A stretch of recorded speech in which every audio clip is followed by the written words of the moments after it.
Sim Settlements 2 may well be one of the greatest mods of all time, while simultaneously being one of the most misunderstood mods of all time.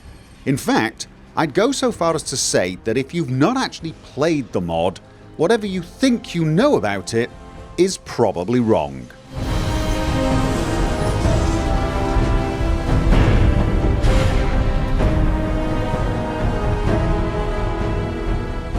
Before I get into describing the mod and what it does in any depth, I just want to give you the quick version of what it actually is and, more importantly, head off some fears that I've heard expressed regarding this incredible mod.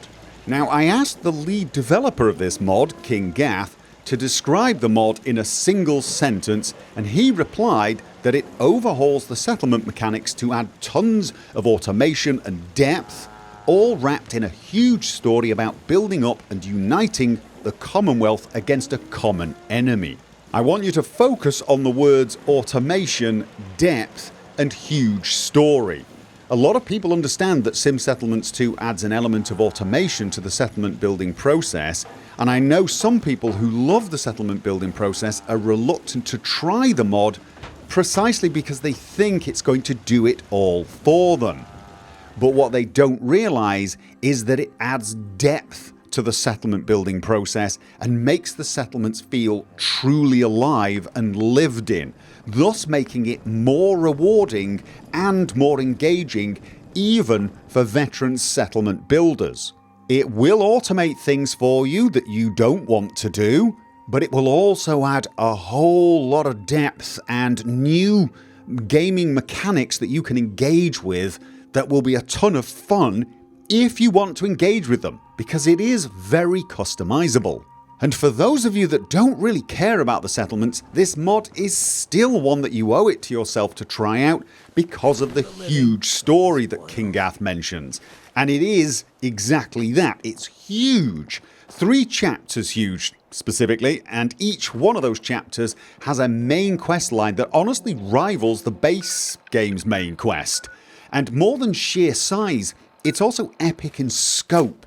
It's well produced, fun to play, and above all else, rewarding both materially and emotionally.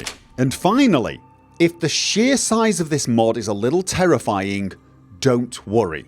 Not only is this mod relatively easy to install and get working with most other major mods, the way that the mod integrates with the base game is seamless in every way. And you're going to hear that word quite a lot when talking about this mod, seamless, because it's true.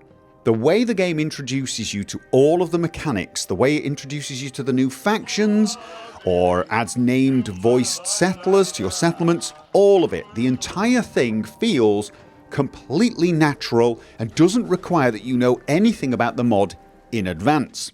It will actually walk you through the entire process seamlessly and immersively. Yes, I said that word even though I hate it. It starts out focused on the settlements, but it does not demand that you really do too much building yourself. You can, if you want, but it really isn't essential. You'll build a few things here and there, taking only a few minutes of your time, and then you can leave it to the settlers more and more as the story unfolds. And by the end of chapter 1, you can pretty much leave it completely to your settlers if you want. But believe it or not, you may not want that, because Sim Settlements 2 makes even that side of the game a lot more fun. After a while, the story begins to move away from just getting settlements up and running and starts dealing with a threat that all these settlements are facing, and you begin to look for ways to unite the whole Commonwealth to fight this threat off. Without saying too much about this, it involves tons of quests, battles, and even some rebuilding of places outside of the settlements. I won't go into it too much, but let's just say you get to build a central headquarters communications hub kind of place, and it has its own completely new build and management system that also integrates with your settlements. I mean, honestly, that part alone could have been its own fairly major mod. I should also mention that this quest, this main quest, actually gives you loads of breaks, loads of places where you can go and do other things, the things that you would normally do when playing Fallout 4. So it doesn't dominate, it doesn't get in the way of the game's other side quests or its main quest. It simply runs alongside it and indeed often complements it really well. And to top this off, there are actually a couple of new factions. A group that wants to rebuild a police force and legal system, and another group that are doctors who want to bring healthcare to the Commonwealth. And you can help both of those get set up and working. There are also loads of little side quests, many of which are given by new named and fully voice acted settlers that will begin to appear in your settlements. Yeah, that's right. There are a lot of settlers now that actually have backstories, lives, little quests associated with them. And speaking of settlements, let's talk about those a little more now. And I'm going to be sort of doing this backwards and talking about one of the big reasons I love this mod so much, and it's how alive your settlements end up feeling. As your settlements grow, they not only attract new settlers, they also attract visitors. And you'll find travelling prospectors, traders and other wandering wastelanders stopping at your settlement and getting a drink in your bar or trading with your traders. Your own settlers will be busy doing the jobs they've been assigned or relaxing in the leisure activities they've chosen or that you've chosen for them. And depending on how well your settlement is doing, there'll be a lot of new background noises that make the place feel a lot more lived in. It may sound like a small thing, but honestly, it's amazing how much more alive the settlements feel now. And of course, the named voice-acted settlers bring dialogue, unique little quests, etc. And some of them even have pets. Of course, a big part of the Sim Settlement 2 mod is the automation part. The part of the mod where the settlers actually chip in and do some building themselves. In fact, that's the core of the mod in reality. The entire story does revolve around it. However, the level and indeed the type of automation that will occur is very much up to you. For example, at the extreme end, towards the end of Chapter 1, you will get the option to use city plans and be able to get the settlers to build the entire settlement themselves. All you'll need to do is build a city planner desk, assign someone to it, and then pick the city plan that you want them to use. At that point, the settlers will just get on with it and build the settlement for you. The city plans themselves can vary from simple, quite basic little settlements, and then stretch all the way to incredible and amazing city-like structures. The mod comes with some of the more basic ones, but you can search Nexus and find a city plan that appeals to you. Most of them actually have 3 tiers, starting off very basic, and they end up quite spectacular once you hit tier 3.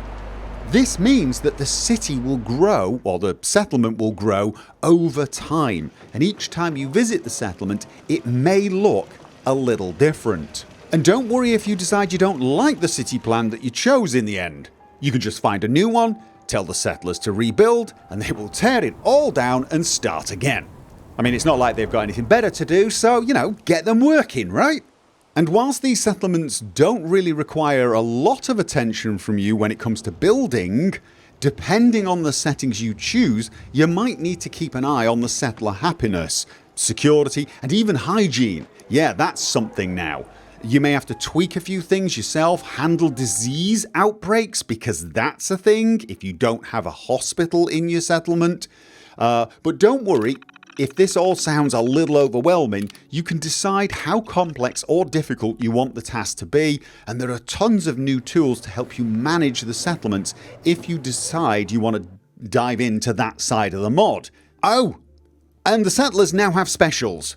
Yes, some settlers will be smarter than others and better suited for certain jobs that require intelligence.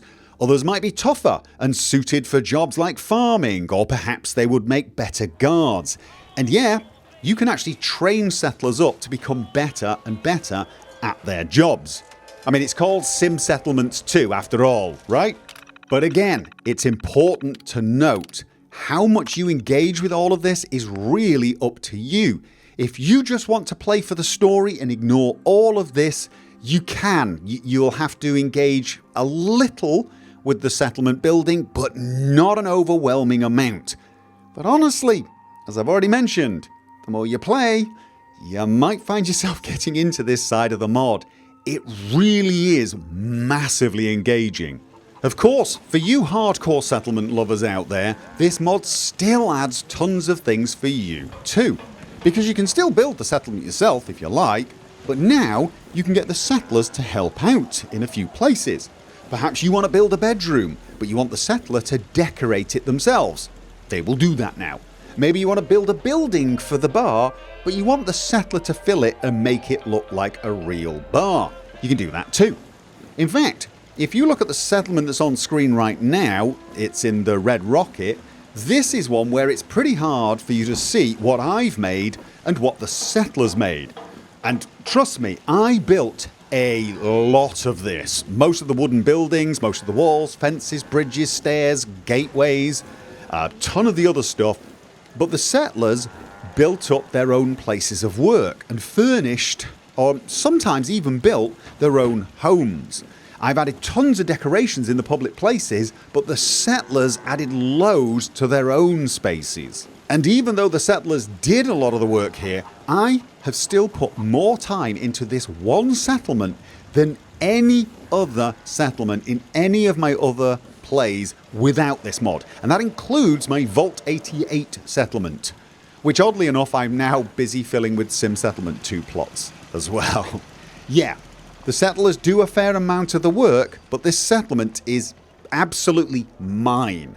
I shaped this, and I feel more connected to this place than any other settlement that I've built.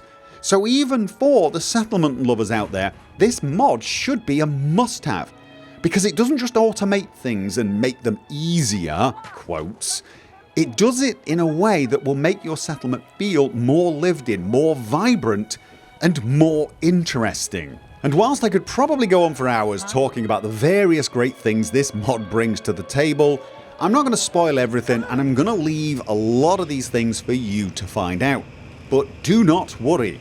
It's okay to go into this mod without knowing every little detail. In fact, I'd encourage you not to know every detail, because this mod does an absolutely superb job of slowly introducing you to all of its mechanics at the same time as drawing you into its engaging and epic story. You'll start to forget that this is even a mod, and will just start rebuilding the Commonwealth and turning it into a beacon of civilization. And it will do all of this without getting in the way of finding your missing son. You know, if that's still a priority.